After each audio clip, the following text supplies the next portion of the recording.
The video you just saw ran on Thursday night, hours after Craig had passed.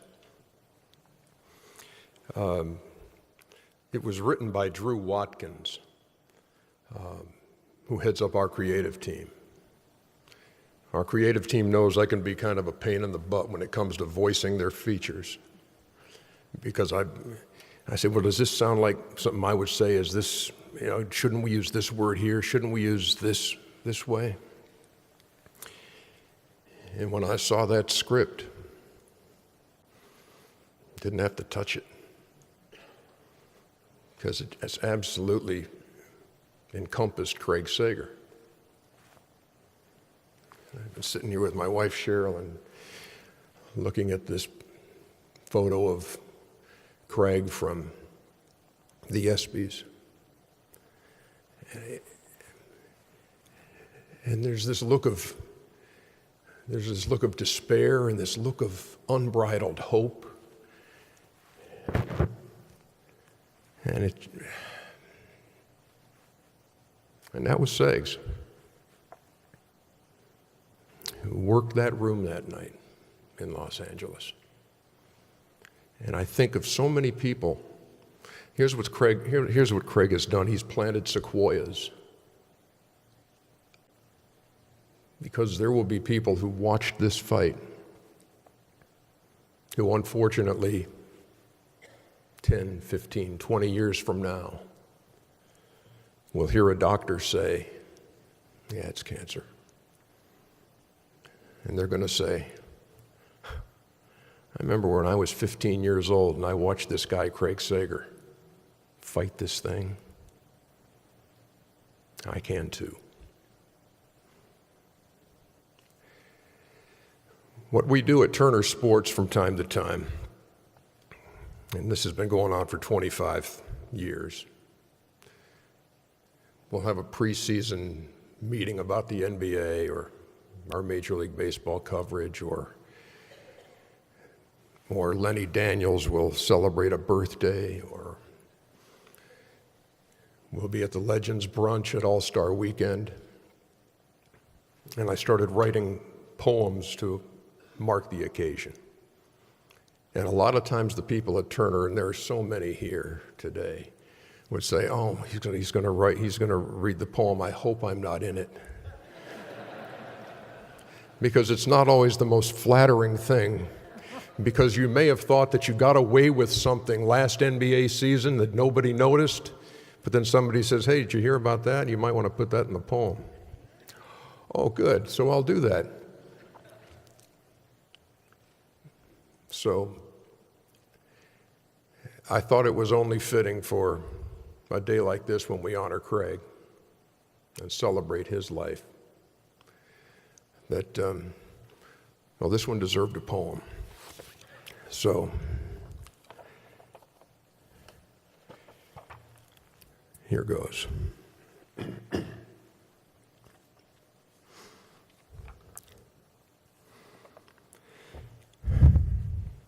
And so here we gather on this December morning, 5 days having passed since word came with no warning. Our buddy, our brother, our friend for so long had left us to ponder this thing, Sager strong. He stood out as a newborn, his blanket magenta, with hints of turquoise, lavender, and a touch of burnt sienna. Some babies had rattles and toys of their own. Craig had a loud suit and a new microphone. He went to Northwestern, there honing his skills, where Wildcat football had few wins or thrills. Those fall days in Evanston can be rather chilly when you're dressed as the mascot, freezing your willy. Craig would have loved that line. He got his big break working in Sarasota. Let me share with you this very true anecdote. The date April 8th, back in '74, Hank Aaron was knocking on the great Babe Ruth's door. Craig made the trip north to watch 7:15, and he did something none of us had ever seen. When Aaron connected on Al Downing's pitch, Craig ran on the field, that son of a gun.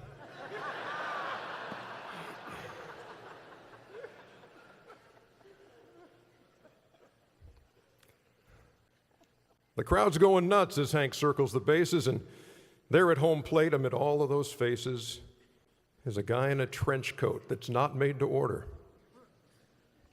Yeah, that's Seggs with his Radio Shack tape recorder.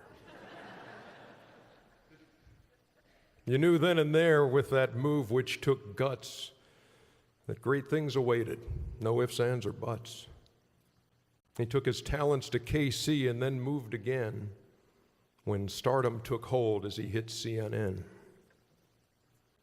A studio host and a roving reporter, he covered the country from border to border. Years at TBS followed, and then TNT, where his wardrobe some nights was must-not-see TV.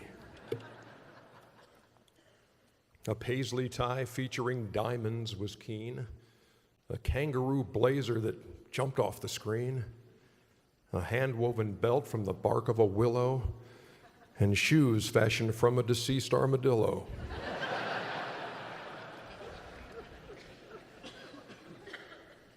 But don't think for a moment it was just about style. If that is your thinking, you're off by a mile. He prepped for each game with meticulous flair. A pro's pro does that when he goes on the air. And that's why when Craig's cancer fight became known, that there was just so much love and respect being shown. Because coaches and players all know they arrive when they stand next to Craig and the interview's live. They loved his work ethic, but in truth, at day's end, they viewed Craig as a colleague and above all, a friend. He'd ask the tough question when it had to be done, and somehow the subject would say, "That was fun." Now, working with Craig, here's one thing you should know. Did the man ever sleep?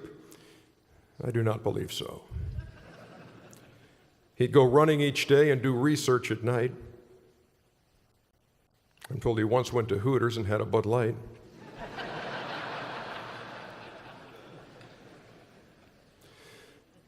The golf course always was for Craig a favorite destination. He took $10 million off his friends by estimation. He won the Carmo Classic every year, was undefeated. And afterwards, in disbelief, he'd say, "You think I cheated?" I really, truly do believe no man enjoyed life more. That laugh, that smile, that joy we saw when he walked in the door. And how he worshiped Stacy. How he loved the sound of Dad.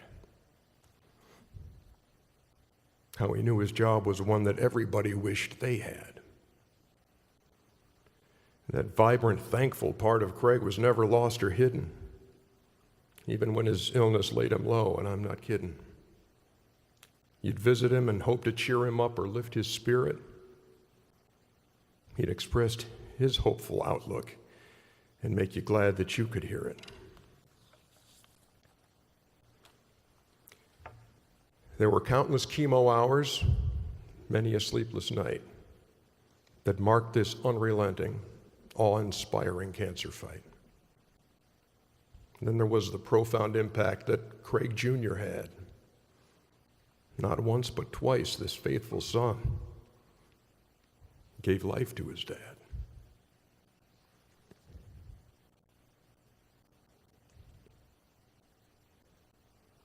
In honesty, we weren't surprised that Craig returned to work. For all of us to see him on the sidelines was a perk. To see him interviewing Pop, Rick Kyle, Lara LaDoc. Seggs was back and using every second of the clock. And how that must have felt to hear the roars of fans league-wide who cheered his courage and took selfies standing by his side. I watched him work a playoff game, fly home, and right away have chemo, board a flight, and hit the sidelines the next day. In each NBA city, there were T-shirts, there were signs. As admiration freely flowed, arenas became shrines. It truly was miraculous, his will, his fight, his grit. It's as if he said, "You're cancer, huh? Well, I don't give a darn."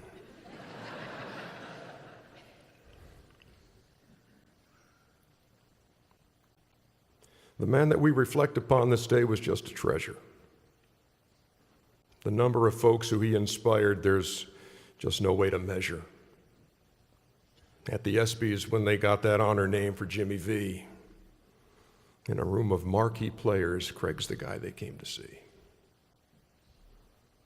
He delivered the most eloquent and heartfelt speech that night. He displayed that in our darkest times, one man can be a light. The line we'll all remember, cut through sorrow like a knife.